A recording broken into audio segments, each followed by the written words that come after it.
NBA totals for Wednesday, January 19th. We're going to go ahead and break down 4 games today on a pretty big card.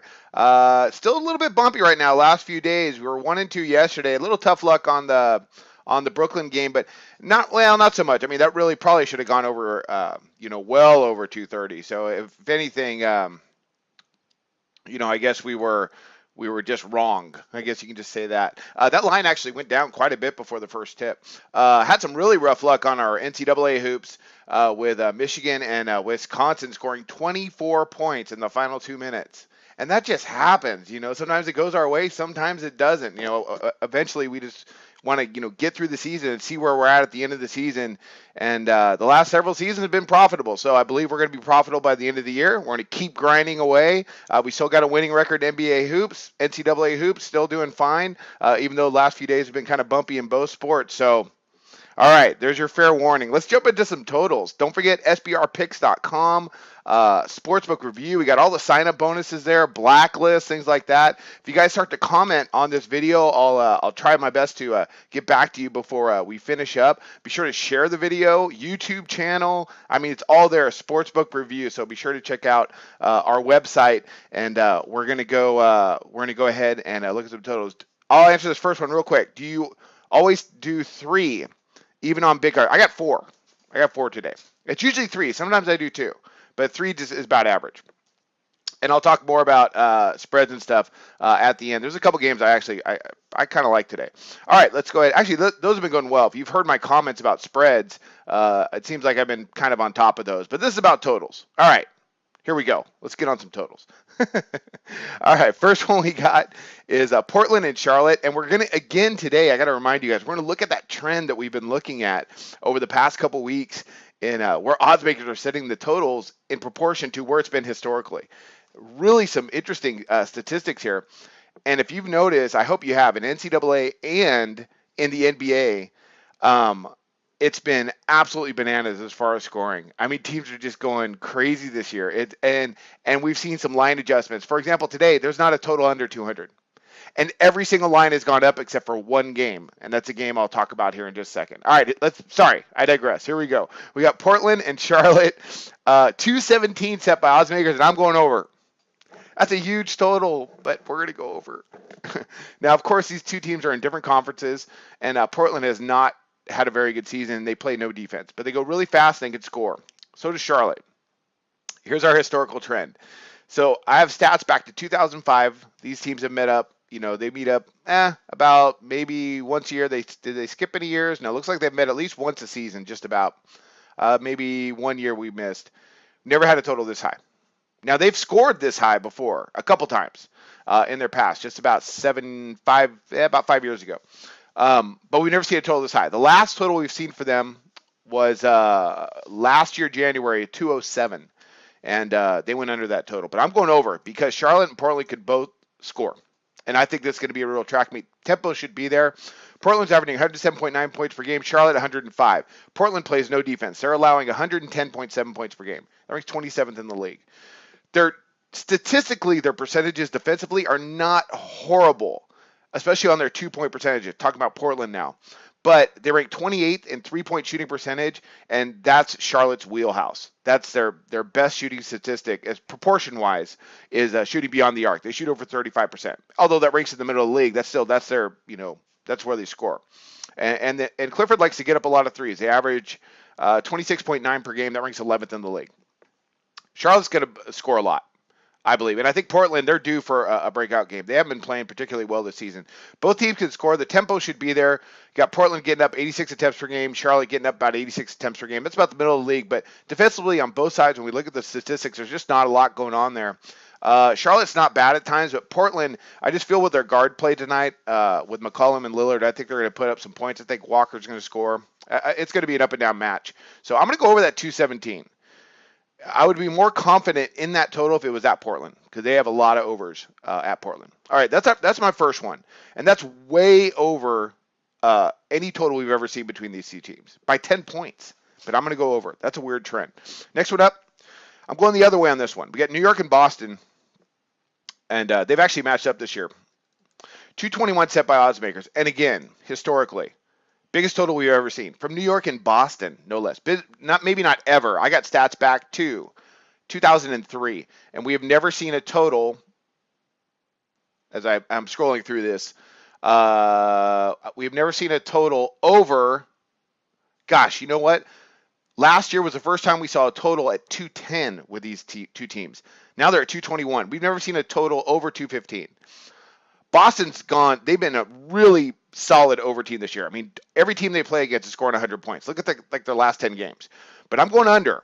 I'm going under this game, and I'm going to tell you why. Because Boston can actually play some defense. This should get up and down, but Boston has picked things up on the defensive end. And for this to get 221, both teams got to score. I don't think New York's going to score enough. That being said, look at their last matchup, 119 to 114. That's a lot of points, but let's take a real close look at that. In that game, Boston scored 63 points in the second half, and New York scored 66 points. That's ridiculous. I don't think that's going to happen again tonight. I like for this to stay under the 221. I think they're both going to score. I think it's going to be under 210, though. I just do. I mean, their percentages were off the chain. Off the chain. I'm so hip. Okay. Their percentages were ridiculous. You had Boston shooting almost 50%, New York shot almost 50%, and they both shot, Boston shot almost 40% from three, and New York shot 35% from distance. New York had 17 turnovers in that game. They didn't get the line that much, but man, I just don't see him getting there. 221, I know that's the biggest total we've ever seen since 2003 between Boston and New York, but I'm going to go under. It might end up being a track meet. You know, like I said yesterday, that Denver-Los Angeles game, my eyes were just popping. I watched that whole game, and I was just like, they will not stop scoring. It was absolutely insane. But now I think we're seeing odds makers starting to adjust to that, to the trend this year where teams are just scoring at an exponential rate. However, all that being said, I don't think they get there. Not to 221 at least. But that's me. That's my opinion. Also, I've been a little bit cold, so, you know, just to make sure we're all on the same page here. That's what I like. I like under the 221. So we got Portland, Charlotte over the 217, New York, Boston under 221. Next one up. We got two more to go. We got New Orleans and Orlando. And another total that we've never seen, 209.5. I'm going over this one, though. Between New Orleans and Orlando, since 2003, we've never seen a total set by odds makers this high. There was a 208 back in 2008. Now, they've actually been over this total in all their matchups. Like, I got like 25 games here, maybe more. They've gone over this total once in almost 30 matchups since 2003. Well, I don't want to count it. It's going to take too long. About 25. Okay. They've gone over it once. 2009, 209.5 that's set today.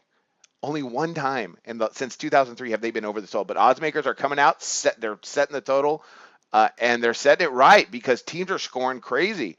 Orlando can score. Vogel, like he's changed from that grind out back when he had Hibbert and West with Indiana to where, you know, last year with Indiana they got up and down. He's getting up and down with Orlando. Orlando's got some talent. They're young, but they can score. And New Orleans, we know with Alvin Gentry, they like to get up and down. Let's look at their last matchup. And what makes me like this game even more. No, Davis is playing. Just to let you know. From what I understand, the report is that Davis is playing. Now that could change. There's still a few hours to go. The last time they matched up, 89-82, Orlando won. But here's the thing: the tempo was actually not bad. With New Orleans getting up 82 attempts, they'll get up more tonight because they're at home. Orlando got up 88. That's a lot, but they couldn't shoot for anything. Both teams shot under 40%. New Orleans shot 36.6% from the floor. Orlando shot 38.6% from the floor. 33% from distance, 37% from distance. I mean, they just didn't shoot well. I think tonight we're going to see that pace, and they're going to be able to score. Another thing, quick mention, the one time they did go over that 209.5, that was in 2010, and Vince Carter went for 48 points. So that's how they got over that total. Just a little side note there. I thought that was interesting. All right. So I'm going over that 209.5. Coffee. Hold on. All right. Last one up. The only line today that went down. Every single line on all these games today. I'm a little fired up today because these lines are making me mad. Every single line, except for this game right here that I'm going to tell you, went up. Every single one has gone up. Now, it might change before the first tip because we still got we got 3 hours before the first games go off. Atlanta and Detroit. I'm going under the 202. Last time they met, 105 to 98. They kind of set it right at the number. But in that last matchup, first of all, both these teams are really good defensive teams. Stan Van Gundy's done a nice job defensively, even though Detroit is not playing nearly as well as I thought they would this year. I mean, they're under 500. Yeah, I believe they are under 500. Yeah, 19 and 24. In that last matchup, though, and Coach Budenholzer for Atlanta, good defensive coach. He's just a good coach. They always find ways to win. Don't ever count out Atlanta. Okay, that was 105 to 98. That last matchup. However, the shooting percentages were not that great. You had Detroit shooting just 42%, Atlanta shot 44%, and they both shot about 30% from distance. That's not that great. The tempo was decently fast, but these are two good defensive teams. The reason they got to that 105 to 98, they got a total that high, which almost matches what we got today, is that they scored 67 points in the fourth quarter. It's just ridiculous. It drives me up the wall sometimes. Again, with that NCAA game I had yesterday, and I don't want to harp on this because this happens all the time. I mean, we're talking about handicapping several games every day, but 24 points in the final 2 minutes. I mean, foul, hit a three, foul, hit a three, foul, they make both their shots and hit a three. And just that's how it goes sometimes. But it also goes our way sometimes too. So you can't really, get into that too much. People talk about bad beats. There are no bad beats. They're just beats. Either you win or you lose. Sometimes it goes your way, sometimes it doesn't. Okay. Caldwell Pope, he should still be out. That is true. But the line moved down, which gives me a little bit of pause. So although the tempo might be a little bit up, both these teams, I mean, now let's look at these teams, their defensive statistics. You're talking about two really good defensive teams. Right now, Detroit's allowing just 101 points per game. That ranks 5th in the NBA. Atlanta's allowing 102.6. That ranks 8th. Then also, let's talk about their defensive percentage. You got Detroit. They're allowing just 37.7 field goals made per game. That ranks 8th in the league. Atlanta, a little bit higher, 38.9. But Atlanta's defensive percentages are solid. They're allowing opponents to shoot under 45% from the floor, about 35.7% from distance, and well under 50% on their 2-point shots. They're 10th in opponent shooting efficiency. So I'm going to go ahead and back the under. Now, maybe, and again, we're making an analysis. This is my play, and if you guys disagree with me, then go for it, because you guys seen I've been wrong before. I mean, shoot. The important point is we want to see at Sportsbook Review. I believe all the handicappers will agree with me on this. We want to see you guys. We want you guys to win. That's what ultimately what we want. So if there's something you see, that's great. You can contribute, and also contributing is awesome. You guys are chiming in. I hear about Caldwell Pope isn't playing. I know that, and so you think the tempo will be up. I think that's awesome, man. Thank you so much for the comment. We can get let's talk about some spreads though, but it's all about us kind of getting together and see if we can get some winners here. So I encourage you guys, share the video, let's talk about some games and let's see if we can, make a profit, at least, if not today, then throughout the week. So that's what it's all about. But I appreciate you guys commenting. I really do. I mean, it just makes this video for me coming live a lot more interesting. So I appreciate you guys. Okay. So let's go ahead. Let's talk about some spreads. There's two games I like particularly today. And the first one is, and much to my chagrin, it's the Memphis game. I like Memphis, although Washington's hot and they've won, 5 out of the last 6, something like that. I'd have to go check, but I'm not going to. The line's dropped from Memphis at +3 to Memphis +2, but I like Memphis. I think they match up really well with Washington. If you look at Washington's games too, as well, they really haven't beaten anybody of significance. So I like Memphis. Okay. The other day I liked Miami versus Houston. If you guys remember my video yesterday, I like Milwaukee today, and I'm going to tell you why. Houston's in a tough spot. First of all, Milwaukee's off a rest. Houston's flying back home after losing, and you might think, well, maybe they got some revenge on their mind. This is a tough spot. They're the second leg of a back-to-back, and you know who they got next? Golden State. So how focused are they going to be on Milwaukee? I mean, here's the thing about Houston. All respect to Mike D'Antoni, they're not going to win the West. They're not. They don't play enough defense. They don't. They're exciting to watch. They put up a lot of points, but their defensive statistics, if you look at it, they're horrible. That's why they're not going to beat San Antonio. They're not going to beat Golden State. Um, you know, it's just not going to happen. So I like Milwaukee. I think Milwaukee can come in and pull the upset because that's a pretty good Milwaukee team coming off some rest. I don't see any injury problems, so I like Milwaukee. So my two plays tonight would be Memphis and Milwaukee, plus the points. Anything else we want to talk about? Golden State versus that Golden State game's weird because there's some injury issues going on. I know Adams is out and stuff. I personally like Oklahoma City getting the points. Um, Although the line has gone up, I just think they hang in. Golden State just blew out Cleveland. I don't know how motivated they're going to be to beat Oklahoma City. They're going to win, but I think Russell Westbrook can do enough to keep them in there. And that's a pretty good Oklahoma City team even without Adams. So I don't know. I like Oklahoma City plus the points. That would be my third play. Let's see what else we got. Yeah, and that's about it for today. That's about it. So let's recap that and let's move on today. Don't forget, I got my NCAA segment out there as well. Probably need some more coffee. So be sure to check that out. Sportsbook review, YouTube channel, Facebook page, all that good stuff. All right, let's recap this. We got Portland, Charlotte over the 217. New York, Boston under the 221, and that one scares me, but I'm still going to go under. Orlando, New Orleans over the 209.5, and Atlanta, Detroit under the 202. For a parlay, I don't know. I don't know. I'm not big on parlays. And I'll answer your question about the Toronto spread. I like Philadelphia plus the points.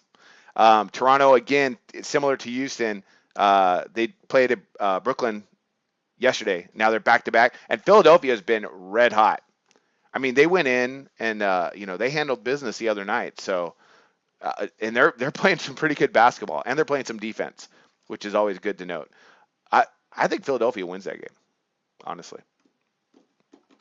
Gosh, +5. Okay, that's it, guys. Hey, best of luck today, and be sure to share the video, tune in, all that good stuff. Atlanta, Detroit, I got no opinion, and except for the total. And I wish you guys luck on your picks today.